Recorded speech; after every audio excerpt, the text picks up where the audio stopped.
Diyos, tibok kong maanak, tapno pinakay may lasan, aming natata,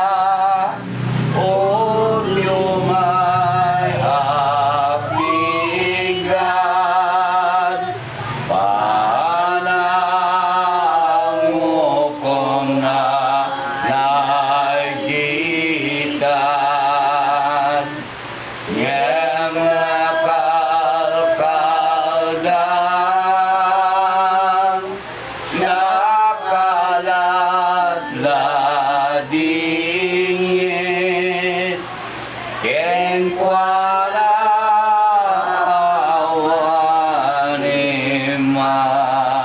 sedei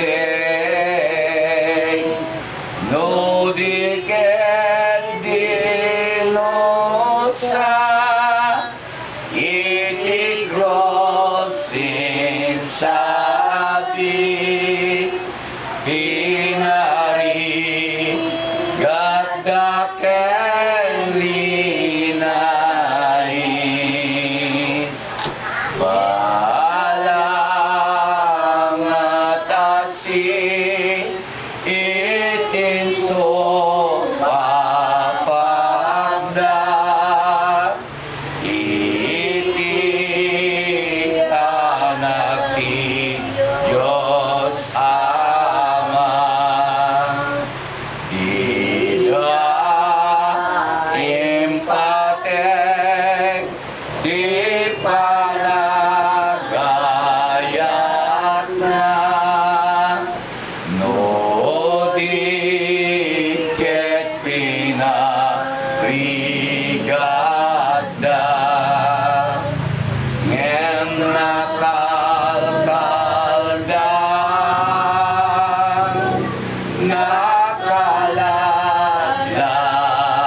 No diket dinosa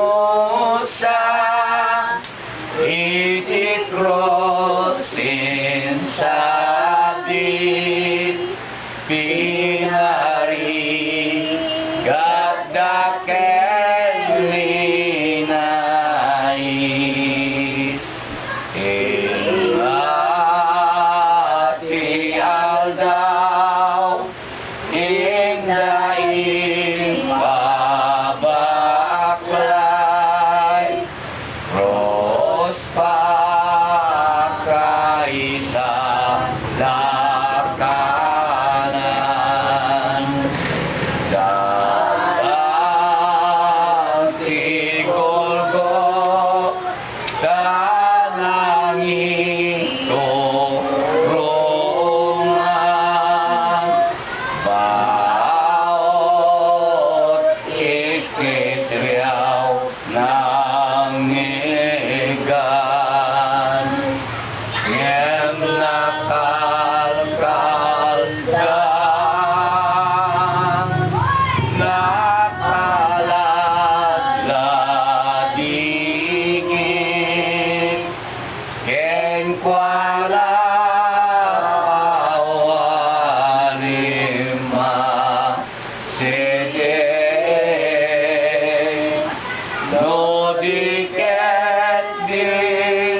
19 sa Tagalog.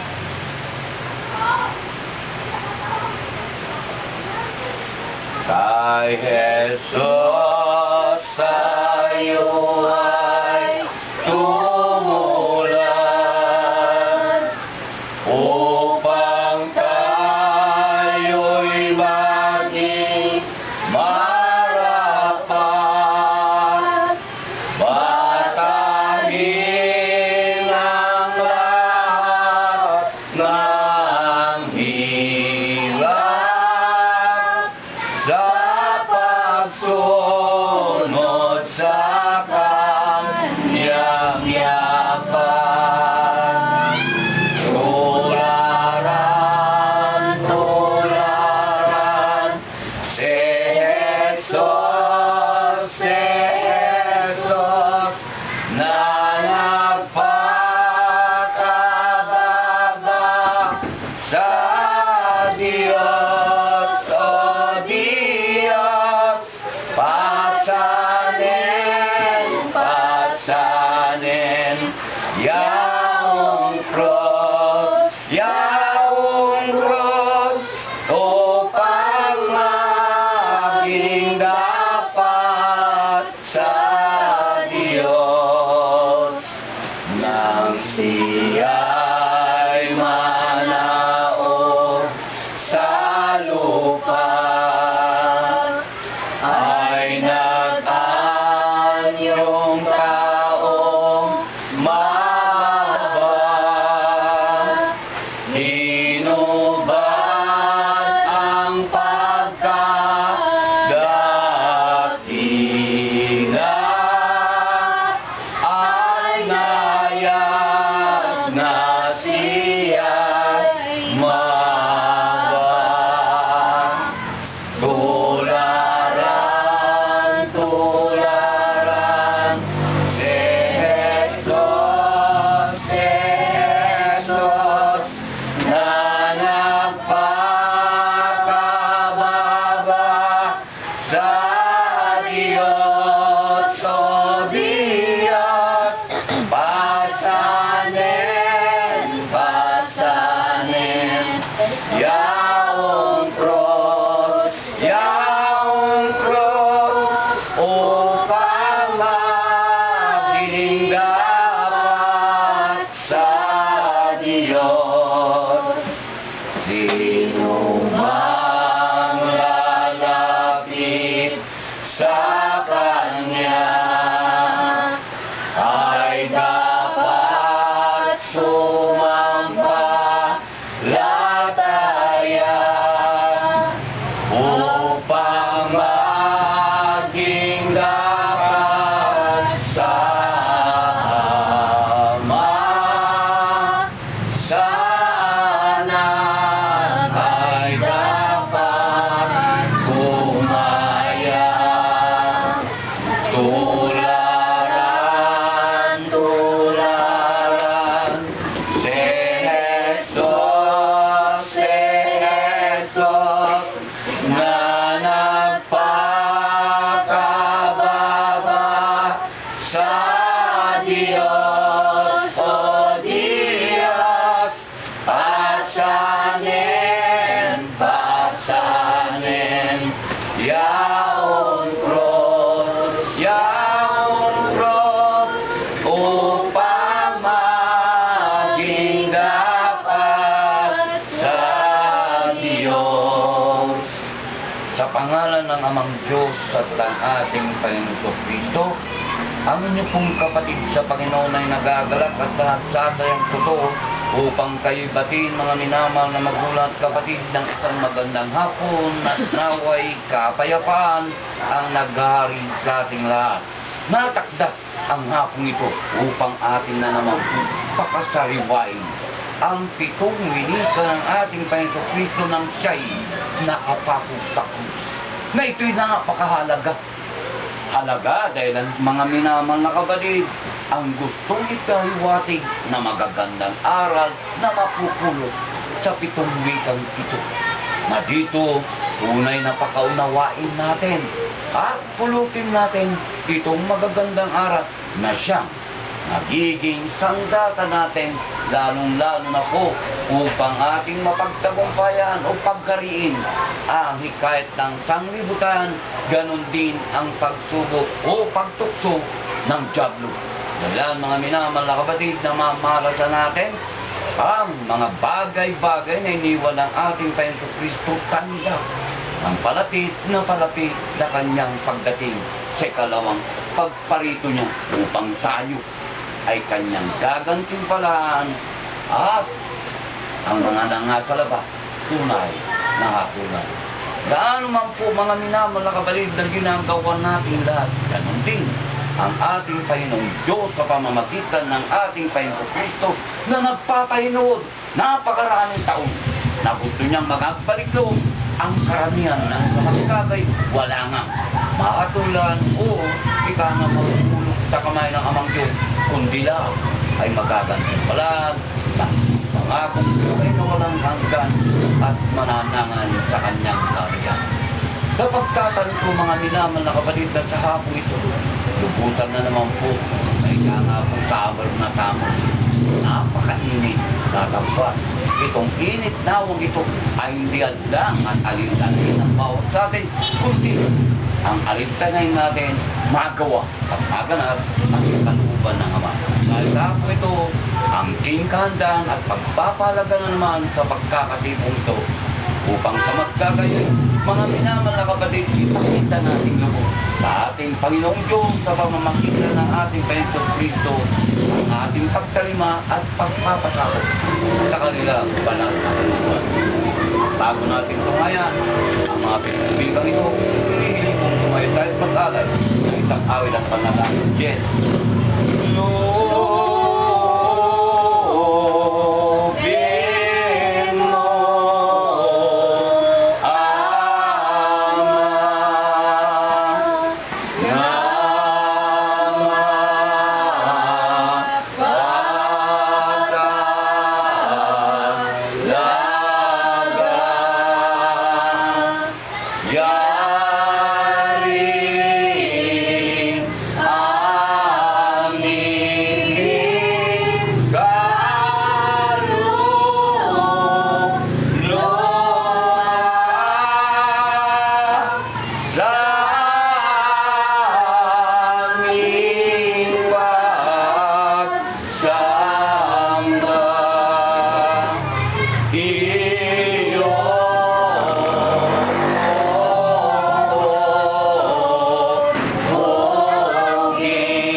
Naming Diyos na makapangyarihan sa lahat.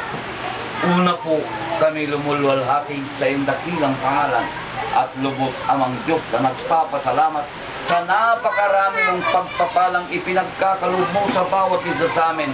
At Amang Diyos ang pinaka tunay na pinapalagan at tunay na iniingatan ang aming buhay upang magamit po namin na patuloy kang lalatin at paglingkuran. Gaya ng hapon ito, Amang Diyos, na hindi naalinta ng iyong mga anak ang tindi ng sigat ng araw o ang init na nadarama.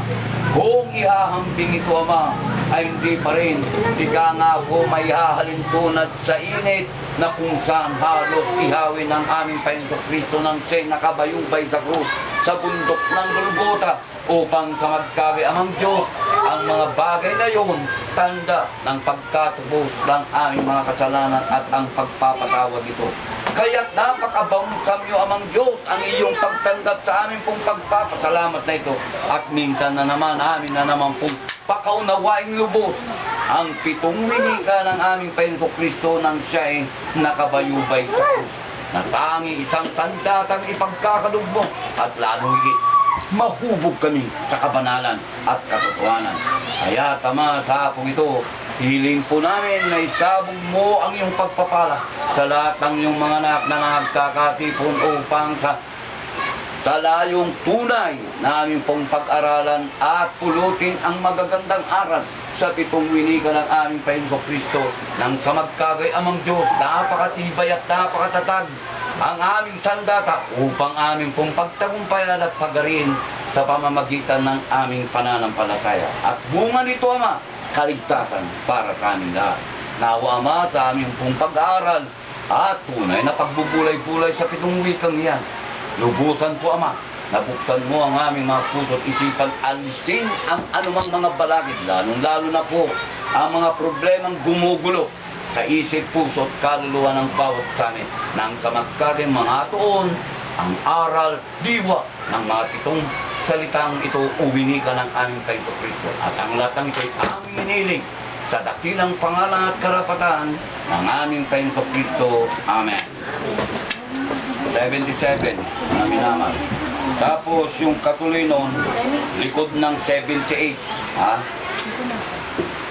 Mula doon sa Kalbaryo'y may tinig na napakinggan. Sila ay patawarin mo, Ama Sadi, Ama Sadi, nila alam. Tunay po, mga minamahal na kapatid, na isang larawang kakakakitaan ng angking kadakilaan ng isang anak. Gaano man na walang ikangay kasalanan, dakapwa sa pag-ibig ng Diyos sa sanlibutan po sa lahat. Unay na pinarusahan ang kanyang anak na ang pinakamatindi sa lahat. Magmula umaga, mga minamahal na kapatid, binayubay ng daan ng ating Panginoong Kristo. Kanyang pasan-pasan ang krus na kung saan siya'y sipapako. Tunay na napakaraming hirap bago pa man na kanyang pasanin. Tunay ng gulapay. Napakatindi na ang paghihirap. Kaya sa tindi ng kanyang pagpapasan sa krus, dumating yung angking kainaan ng katawan ko ng laman na hindi na niya may kilos ang kanyang katawan, lalong higit sa bigat ng kanyang pinapasan na krus. Patungo sa dako o sa bundok ng Golgotha na kung saan siya ipapako. Kasama ang dalawang kalamak na kulisa na karapat-dapat mga mamatay nang nagawa nilang magkakataya. Dagapot, mga minamahal na kapatid, nung gulapay na hindi na makakita, tinawag ang isang taong nagngangalang Simon upang halilian ang ating Panginoong Kristo sa pagpasan sa krus. At yun na ang nakapangyayari. At nang dumating na po sila sa bundok ng Golgotha na kung saan ipapako na nga, doon ipinako at ibinayubay na doon sa tunay na tinanggap lahat ng ating Panginoon. Lalong ang ikangatindi ng init ng araw na ang inilalarawan nito'y kordero noong unang panahon sa panahon ng mga Israel. Dayon ang kinakatay, iniihaw at ikinakain sa mapapait na gulay. At ganun din, mga minamahal na kapatid, walang kasintasan. Yun ang larawan. Kaya ang ating Panginoong Kristo nang dumating, ang pagkatupad at pagkaganap ng hula na siya rin ay iihawin, hindi sa baga ni sa hapoy, kundi sa init ng araw. Kaya nang siya'y nakabayubay, nagsalita ng paulan. Ano ang kanyang sinalita? Yun na nga po sa awit nating inawit, Ama, patawarin mo po sila sapagkat hindi nila nalalaman ang kanilang ginagawa. Isang napakadakilang salita, mga minamahal na kapatid, na nagpapakita ng karapatan at kadakilan ng pag-ibig. Dahilan, kung hindi na maumutawi ang pag-ibig, mga minamahal na kapatid, sa angking tinig pa lang ng ating Panginoong Kristo at hingin na sila'y mamamatay silang lahat.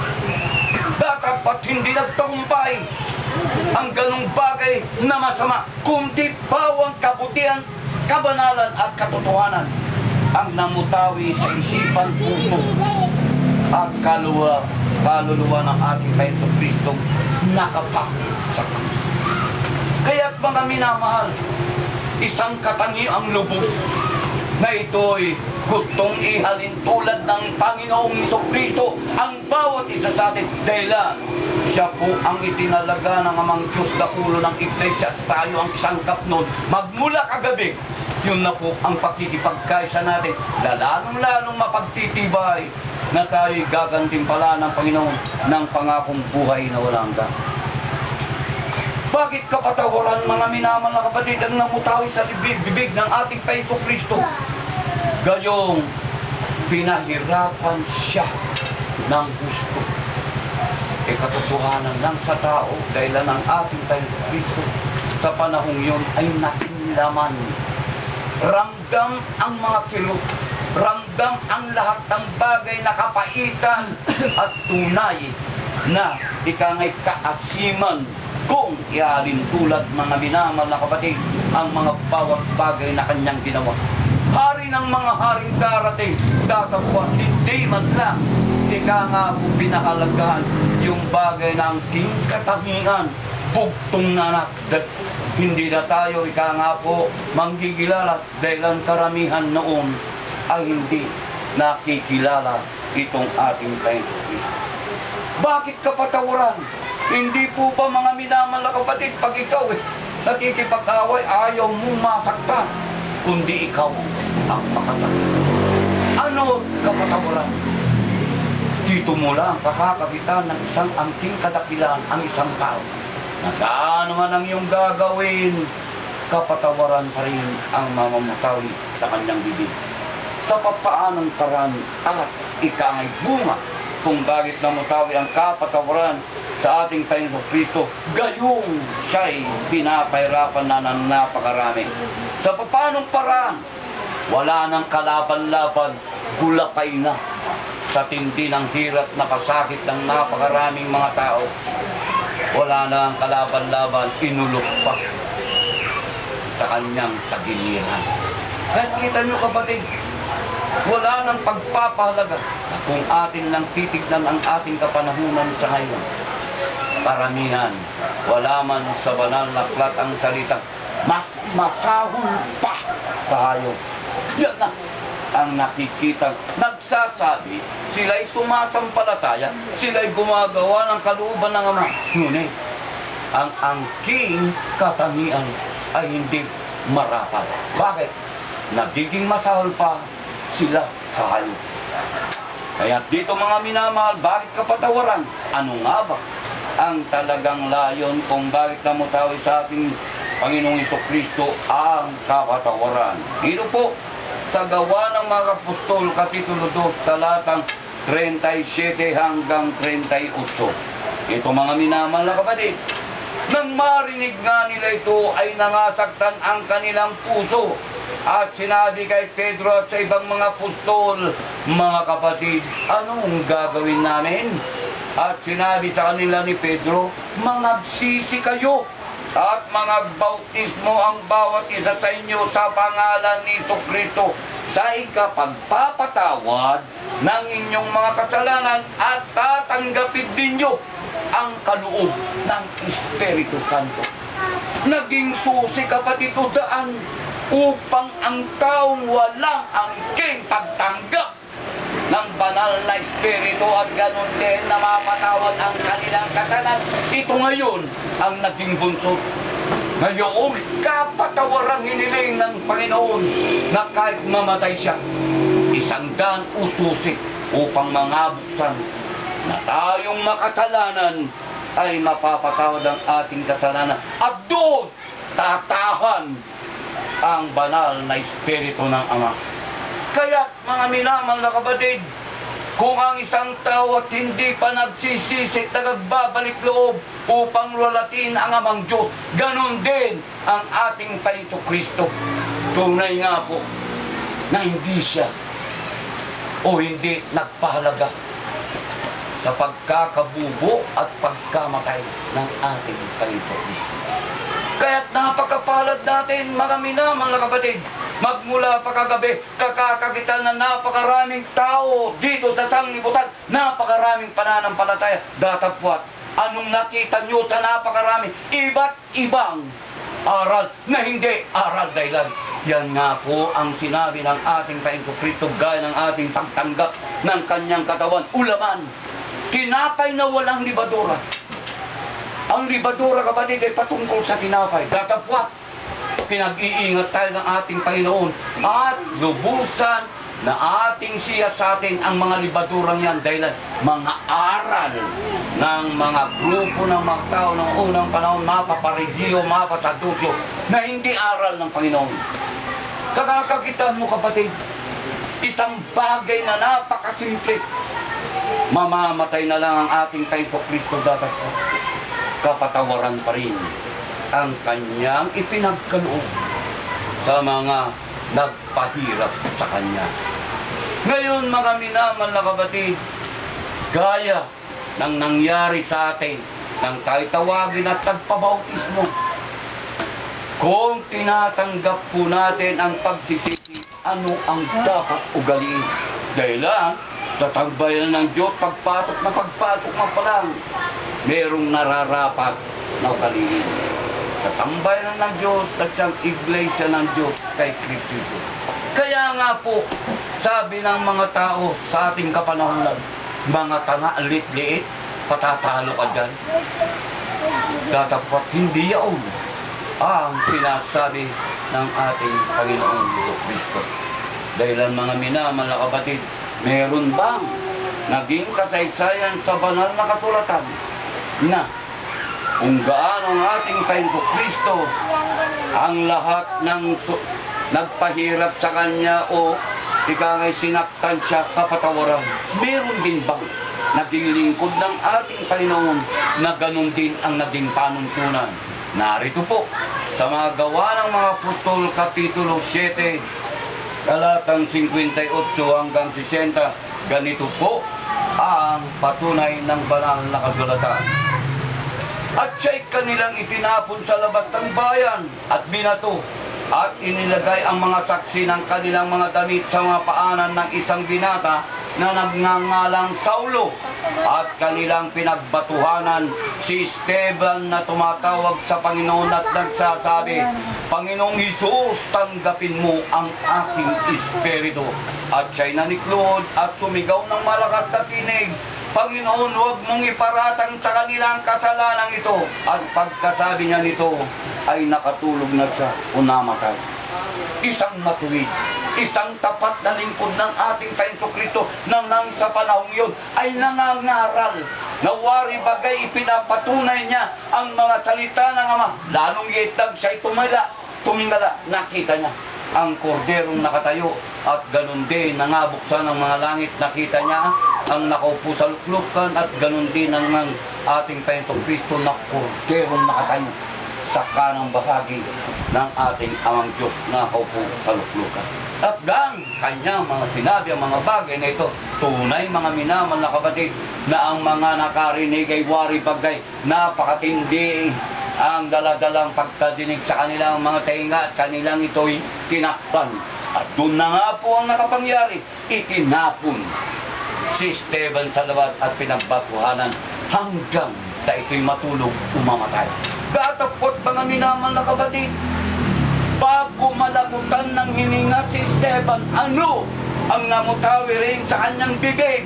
Kapatid, una ay kanyang ipinagkatiwala ang kanyang espiritu o kaluluwa sa Panginoon, at pagkatapos doon, sinabi ng ating pong lingkod ng Panginoong Esteban, huwag mong iparatang sa kanila na ito'y magiging kasalanan nila. Kaya kita mo, kapatid, ang tunay na ugali, kapakumbaba ang lubos at huwag pagiganti. Kailang kalastas ng bawat isa sa atin, mga minamahal na kapatid. Una po, kay Apostol Pablo dito po sa Roma, ganito ang sinasabi ng talatang ito: huwag kayong magbayad sa kanino man ng masama sa masama. Isipin ninyo ang mga bagay na kapuri-puri sa harapan ng lahat ng tao. Kung maaari, ayon sa inyong makakaya, ay magkaroon kayo ng kapayapaan sa lahat ng mga tao. Huwag kayong mga gigantihan, mga inibig, kundi bigyan ninyong daan ang galit ng Diyos, sapagkat nasusulat, akin ang paggiganti, ako ang gaganti, sabi ng Panginoon. Ito, kapatid, ang tunay na sa atin wala tayong kapangyarihang gumanti, lalong higit kung masama ang kanilang ginagawa. Pagko andon ang nararapat na ugaliin natin, kapatid, na ang bawat isa sa atin bilang anak ng Diyos, kagaya ng ating Panginoong Kristo, sinabi niya, magkaroon tayo ng kapayapaan sa lahat ng tao. At ayon din kay Apostol Pedro, huwag nating gantihan ng masama sa masama o sa pag-aliputa sa aliputa, kundi ng pagpapala. Kita mo, kapatid, ginagawan ka na ng masama, ganun din ang ating Panginoong Kristo, ginagawan na ng masama. Ganun din si Esteban na limpod na nagpakita ng gayong ugali. Tunay pa rin, nakapatawaran ang namumutahan. Dahil ang mga minamahal na kapatid, ito kasi ang utos sa bawat isa sa atin. Utos ng Panginoon ito. Nagaano man po na napakahirap natin gawin, datapwat bilang alagad at tagasunod sa ating Panginoong Kristo, kinakailangan tayo tumalima, sumunod at pumanap sa utos. Dito po sa Matthew Kapitulo 5 talatang 44, datapwat sinasabi sa inyo, ibigin ninyo ang mga kaaway at idalangin ninyo ang sa inyo'y nagsisikusi. Kita mo, kapatid, kaaway mo na, iibigin mo pa, umuusig na, nagpapahirap na tayo ng napakasasakit na bagay, mga minamahal.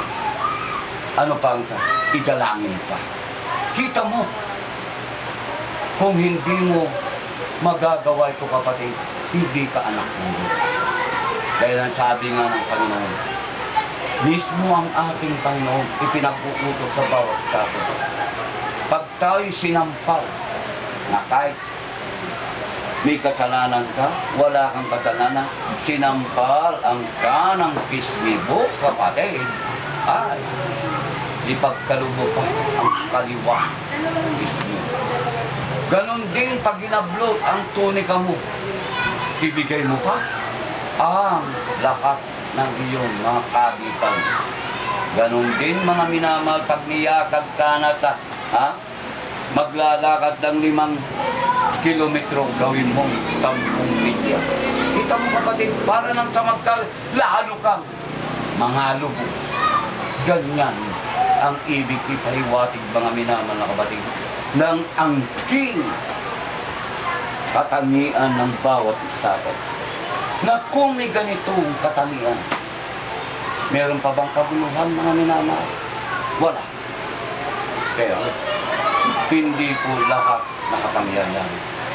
Sa atin nag-aari yung pag-ibig na yan. Walang anumang kabuluhan, datapwat sa nangasalabas. Yung sinagsasabi sila'y sumampalataya, tagwasunod sa ating Panginoong Kristo, ano ang nakikitang pag-uugali? Huling talatang aking babasahin, mga minamahal na kapatid, patungkol sa unang winika ng ating Panginoong Kristo. Dito po sa sulat ng Apostol Pablo sa ikalawang kay Timoteo, Kapitulo 3, talatang 3 hanggang 5. Walang katutubong pag-ibig, mga walang paglulubag, mga palabintangin, mga walang pagpipigil sa sarili, mga mabangis, hindi mga maibigin sa mabuti, mga lilo, mga matitigas ang ulo, mga palalo, mga maibigin sa kalayawan kaysa maibigin sa Diyos, na may anyo ng kabanalan datapwat tinatanggihan ang kapangyarihan nito, lumayo ka rin naman sa mga ito. Ito mga minamahal na kapatid, yung nagsasabing mas sila daw pa ang matapat, datapwat ang ugali tunay na lihis sa ugali, karapat dapat na makita ng ating Panginoon na ikaw ay sumasamba at gumaganap ng kanyang banal na kalooban, na gaya na lang ng ating nakikita kanina. Pagpunta ko rito kaninang maga, mga minama, pagbukang liwayway, napakarami ang aming pong nasa lubong na nakasakay ako sa puno. Dala-dala, ay nakasakay sa puno. Dala-dala ang napakararaming ika nga po. Napakapalaki ang mga krus papunta sa kutob doon sa Pampanga. Kaya kita mo kapatid, nagpapakita sila ng angking anyo ng kabanalan datapwat tinatanggihan. Sa paanong paraan? Ibang kaugalian ang sumasa kanila.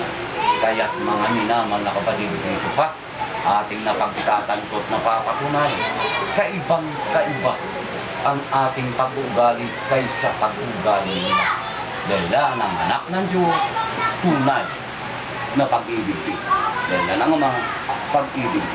Ito, kung bakit namutaw yung bibig ng ating Panginoong Kristo na kapatawaran, dahil sa pag-ibig. Na kung siya, sa kanyang pagsunod at pagganap sa kalooban ng Ama, tunay po na maluluklok siya doon sa karyan ng kanyang Ama. Lalong higit na ang mga tao na gagawin din sunod na rin sa mga kalooban ng Ama.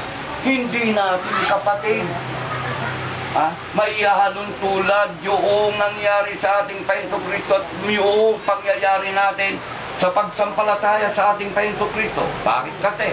Mga minamahal na kapatid, hindi pa rin tayo lumaban na ang ating dugo ay mga bububo.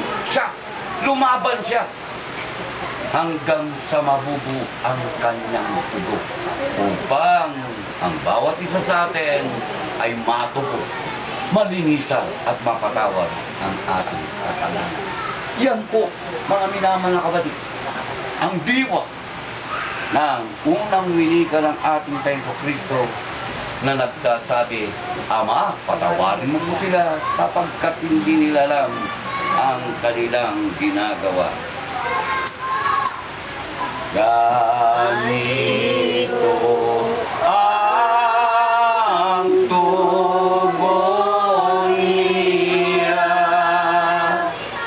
doon sa nagsising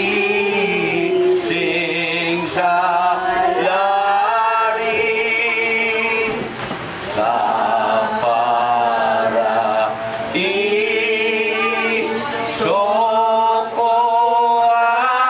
niya. Kita'y kakasamahin. Ikalawang winika ng ating Panginoong Kristo na ang isang talamak na tulisan sa kanyang kanan.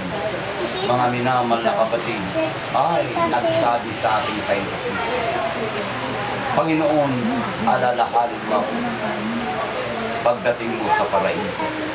At yun na nga po ang tugon ng ating Panginoong Kristo. Mababasa po yan sa Lucas 23:46. Ngayon ay kakasamahin kita sa paraiso. Isang talamak na tulisan na yaong pagkakataon na yaon ay tunay nang tatanggapin ang bunga ng kanyang angking kasalanan, mga minamahal, upang siya'y patayin. Dahilan sa pista na yan, tunay na sa nga po pagdiriwang ng mga Hudyo ng pista, kailangan may mamamatay. Hindi kagaya sa ating kapanahunan na pag dumating ang pista ay may mga pinapalaya.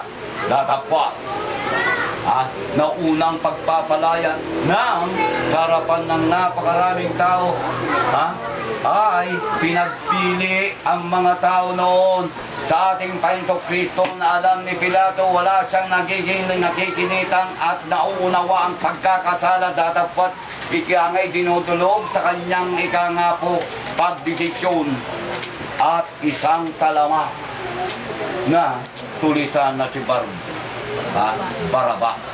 Ano ang namutawi sa bibig ng nakakarami na nang idulog na ni Pilato itong dalawa kung sinong pipiliing palalayain at papatayin sa pamamagitan ng pagpako sa krus. Pinalaya ang talamak na tulisan at si Kristo ang nagkakaisang napakalakas na ipa. Kaya't ang makapangyayari ay tunay na may dalawang tulisan na kasama niyang nakapako sa krus. Siya'y napagitna sa kanan, parehas na tulisan at sa kaliwa. Itong nasa kaliwa, tunay na may angking pananampalataya sa ating Panginoong Kristo na nagsasabi kung ikaw nga ang Kristo, iligtas mo ang iyong sarili at ganun din kami. Di ibig sabihin, mayroong pananampalataya, may angking kapangyarihan, yung kasama nila nakapako sa krus na isang kalita lang niya ay maililigtas na mismo ang kanyang sarili, pati ito nagsusumamong kanyang iligtas. Dadapwat sinabi nung kanan, tayong makasalanan ang dapat ang magiging bunga na mamamatay. Bunga na ng ating pagkakasala, itong ating pagpako hanggang sa tayong mamamatay. Datapwat itong Panginoong Hesus na ng kanyang maulinigan ang salita na nagsabi sa unang wika, patawarin mo. Doon kumiksik sa puso't isipan nitong tulisan na nasa kanan nagsabi, Panginoon, alalahanin mo pagdating mo sa patay. At doon na nga napakatamis na pangako at ang nangako ay tunay na kanyang tutuparin. Ngayon kapatid, ano ang kahulugan ng sinabi ng Panginoon? Ngayon ay kakasamahin kita sa paraiso. Ito kapatid, ang hiwaga nito na nang tatagpong yun, parihas silang nakabayubay sa krus at kunting panahon, mamamatay na sila. Datapwat sa angking kamatayan, itong tunay na talamak na tulusan o makasalanan, nagkaroon pa ng puwang ng angking kaligtasan. Sa papaanong paraan at kahulugan, tulad po na Apostol Pablo sa mga taga-Kolosas, Kapitulo 3, talatang 3 hanggang 4, at ito ang ating matutunghayan. Sapagkat kayo'y nangamatay na at anyong buhay ay natatabong kasama ni Kristo sa Diyos. Pagka si Kristo na ating buhay ay mahayag na rin kayo sa kasama niya sa kalwalhatian. Ito kapatid ang hiwaga nun, na nang tayo'y namatay, gaya ng aral nung nakarang linggo, dito po ulitin ko lang, sa sulat sa Apostol Pablo sa Roma, Kapitulo 6, talatang 4 hanggang 6, ganito po ang matutunghayan. Ika nga'y pinakabiwa na nasasabi, ang ating buhay ay nangatatago na sa ating Panginoong Kristo. Narito po, tayo nga'y nangalibing, nakalakip niya sa pamamagitan ng bautismo ng kamatayan. Kung paanong si Kristo ay nabuhay na maguli sa mga patay sa pamamagitan ng kalwalatian ng Ama, ay gayon din naman tayo na makalalakad sa panibagong buhay. Kita mo kapatid, itong pagkamatay ng ating Panginoong Kristo, yung mga buhay natin, tunay na nangatago. At pagka ito'y nahayag, kaya nga po mga minamahal na kapatid, gaya ng sinasabi na siya'y namatay at sa ikatlong araw na buhay na magpuli. At pagdating na mahayag, ibig sabihin, pagdating ng mahayag, pag sa ikalawang pagparito ng ating Panginoong Kristo, doon din mahayag ang bawat isa. Kaya kita nyo, ang laki ng bunga ng gantimpalang ipinagkaloob sa pamamagitan ng pananampalataya. Namatay ang Kristo, nalibing at namatay mamatay din ang ating mga kasalanan at yung buhay mo nakabot. Nawari ba ka? Sa atin din, ating pakaingatan na huwag tayo mahulog. O, ika nga'y maiwalay. O, merong ika nga'y maghihiwalay sa atin sa kamay ng ating Panginoong Diyos at sa ating Panginoon. Kaya't mga minamahal na kapatid, ang ating pong Panginoon Jesucristo ang ating buhay. At yan pag nahayag, tayo naman ay makakasama sa ating kalwalatian. Ito kapatid, ang tanging ipinagkaloob na kahulugan yung sinabi niya. At itinugon niya o isinagot niya sa kanang tulisang kasama niya na napakasagot. Ngayon mga minamahal na kapatid, sino naman ang mga nangatago ng kanilang buhay na kasama ni Kristo Jesus tulad sa pinangako ng tulisan, lalong-lalo na po sa bawat isa. Pakaisipin niyo kapatid kung sino-sino ito. Hindi lahat ng tao, hindi lahat yung nagsasabi na sila ay tagasunod at sumampalataya sa Panginoon Diyos sa ating Panginoon Kristo, kundi sino lang. Narito po, Sula Ebanghelyo ayon kay Juan, kapitulo 5, talatang 24, mga minamahal na kapatid, ito yung mga taong tunay na natatago ang kanilang buhay. Bakit? Narito po, katotohanan sinasabi ko sa inyo, ang dumirinig ng aking salita at sumampalataya sa Kanya na nagsugo sa akin ay may buhay na walang hanggan at hindi makakapasok sa paghatol, kundi lumipat na sa kabuhayan mula sa kamatayan. Ito kapatid, ang napakahiwaga. Gaano man po na tayo ay nangabubuhay. Isipin mo, nagkaroon na tayo ng pag-asa, buhay na wala hanggan, na magmula sa kamatayan, lumipat ka sa kabuhayan. Dahil kapatid, gaya nga ng paunang sinabi ko sa unang winiga ng ating Panginoong Kristo, pag hindi ka nagsisi at nagpabautismo sa pangalan ng Amang Diyos at ng ating Panginoong Kristo at tanggapin mo ang ika nga po, di banal na Espiritu, mga minamahal na kapatid, yun na po ang pagkalibing nakasama ng ating Panginoong Kristo sa kamatayan at pagdating noon, kabuhayan pa. Ito ay mga halal. Sino tumirinig ng salita ng Panginoon? Oo, lahat dumirinig. Paano parad? Tanggapin mo lang ang ating Panginoong Kristo.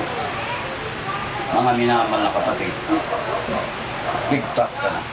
Nakita mo sa mong mababasa yan. Ang nabasa, ang dumirinig ng aking salita at sumampalataya sa Kanya nagtugo sa akin. Sino yung dapat mong sampalatayan na nagtugo sa Kanya? Yung Amang Diyos na makapangyarihan sa lahat at lumalang sa lahat. Pag hindi mo sinampalatayan na itong dalawang ito, maliwanag na hindi natatabang yung buhay na magmula sa kamatayan dahil ng tao hanggat hindi nagiging kawan ng Amang Diyos o sa Kanyang sambayanan.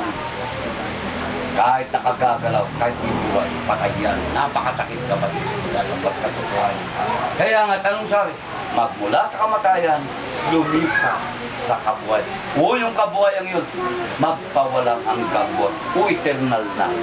Nakita nyo, sino ang mga sumampalataya sa Panginoong Diyos at sa ating Panginoon? Ito pananampalataya natin. Iglesia ng Diyos na nakay Kristo. Yan ang tumirinig ng salita. Dahil ang sinampalatayanan mo rin ang nagtugo sa ating Panginoon Kristo. Kaya dito kapatid, ano itong dapat sampalatayanan ng mga gustong matago ang buhay na kasama ng ating Panginoon? Ano ang gusto? Ika nga po.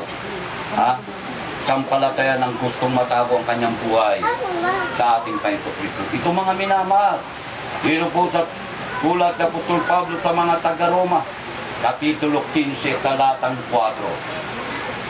Sapagkat ang anumang magbagay na isinulat ng una ay nangakulat dahil sa ikatututo natin upang sa pamamagitan ng pagtitiis at pag-alin ng mga kasulatan, magkaroon tayo ng pag-asa. Ito kapatid na kasalalay, Itong ika nga buhay na matago sa ating Kristo, itong Ibanghelyo. Bakit ano ba itong Ibanghelyo? Na gaya ng sabi ng Apostol Pablo sa Kapitulo 1 ng Roma rin, na nagsasabi, hindi niya ikinakaya ang Ibanghelyo dahil ito ang kapangyarihan ng Diyos sa pagliligtas, magmula sa pananampalataya hanggang sa pananampalataya. Ang ganap o ang matuwid o banal, maliligtas ayon sa pananampalataya. Kita nyo kapatid, sa Ebanghelyo yan na nagsasabi, matuto ka. Huwag yung hindi ka natuto. Dahil ang katotohanan lang na kahit po ibaling natin sa paralan o universidad, pag hindi ka natututo, bibigyan ka ba ng diploma? Bibigyan ka ng kalabasa. Unay yan kapatid, di ba? O, papasok ka sa universidad, magiging doktor ka, naku po, maraming mamamatay sa iyong kamay kung hindi ka tunay na natuto. Ha? Dahil ang bayad dito, bayad doon, pati pag-exam bayad doon. Anong mangyayari? Hindi ka natuto eh. Mamamatay na, taging pasyente dahil ang puro mani. E dito kapatid, natututo tayo. Sa papanong paraan, kailangan nasulat tayo. Huwag kang aalin sa nasusulat. Dahil ang kapatid, dahil nang tatanong, hindi ba gagawa ng mga tao? Yan lang namang gawa ng hayop to, kapatid. Pero, sila'y nagsulat. Hindi sa sarili nilang kaluban, kundi nangag-udyukan ng Espiritu Santo ng makapangyarihan sa lahat. Tao yan, oo, nagsulat, pero hindi sila sariling kalooban nila, kundi inudyukan ng Panginoon. Alam nyo, mga minamahal na kapatid, natatawa ko itong katapat nating pananampalatayang ito. Nung nakaraang araw hanggang dumating yung Martes, nagbibigay sila ng pampleta. Yung pamphlet sila, ang pinakatema, ito na nga po, kakasamahin kita sa paraiso. Ang ganda yun, na ang kanilang sinabi, ito ang itinugon, ika nga ipinangako, katulisan na nasa kanan ng sila ay ika nga po, nakabayubay o nakapako. Tapos yung isang pinsang kong mas matanda sa akin, napakagaling. Kailangan tanggapin po natin na alam nyo, para sa kanila, yung binigay na pampleta, itong March 23, 2016, anniversary daw ng pagkamatay ng ating Kristo. Ang galing, ano? Alam nila, yung araw na pagkamatay ng ating Kristo. March 23 daw. Kita, gaano kagaling. Tapos, kakong ganyan, muntik-muntik kong sumabag. Dahil ang pinapangaralan na yung matanda sa yung kabataan, gusto ko nang sumabag. Nasasabihin ko sana, hindi nakapangyayari sa inyo yan. Bakit? Kung yung talamak na tulisan, kapatid, ay alay, pinangakuan ng ating Panginoon na kakasamahin niya sa paraiso. Saan ang paraiso? Dito sa lupa. Yung nang idin hindi na makita Di ba? Di ang paraiso doon sa langit. Paano hindi matutupad sa kanila? Sila rin ay naggumaganap ng tinatawag nating Lord Supper o banal na hapunan. Pagpuputol-putulin yung yung tinapay na walang libadura, dadalhin sa mga tagasunod.